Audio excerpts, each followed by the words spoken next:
आज बहन बेटियों की जो इज्जत लुट रही है उसके दोषी 5 बाबा है। अब बहन बेटियां तो पिलाट हो गई हैं। बहन बेटियों के स्तन से पृथ्वी हिलने लगी है। रुद्राचार कहते हैं इंस्ट्रूमेंट फॉर एंजॉय।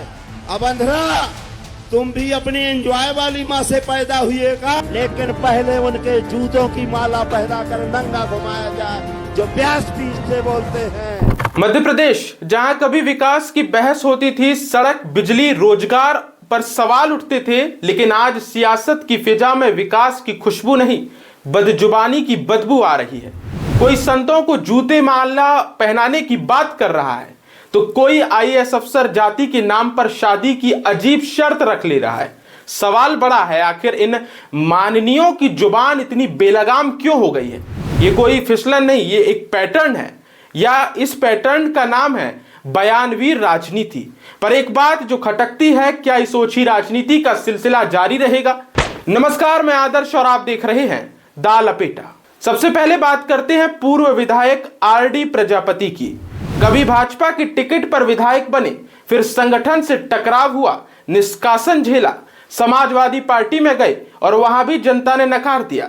सत्ता गई, संयम भी चला गया, पर इन सब के बावजूद आज भी इतने होश में नहीं है कि क्या बोल रहे हैं खुद को पता हो।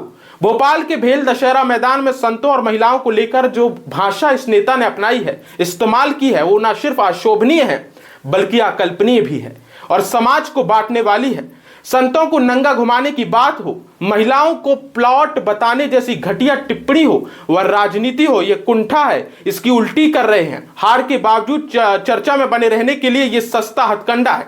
जरा सुनिए यह अशोभनीय बयान और फिर कल्पना कीजिए कुछ सुर्खियां बटोरने के लिए क्या क्या हथकंडे अपनाने पड़ रहे हैं। अब अंधरा तुम भी अपनी एंजॉय वाली माँ से पैदा हुएगा।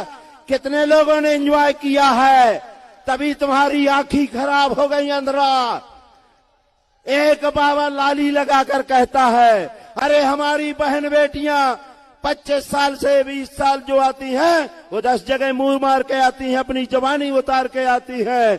उनके ऊपर कार्रवाई क्यों नहीं?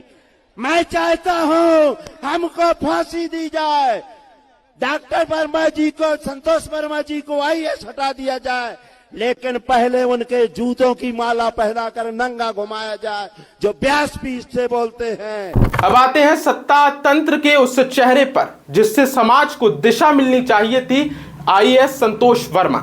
आरक्षण जैसे संवेदनशील मुद्दों को एक जातिगत शादी के शर्त से जोड़ देना न सिर्फ असंवैधानिक सोच को दर्शाता है बल्कि एक जिम्मेदार अफसर की मानसिकता पर भी सवाल खड़ी करता है।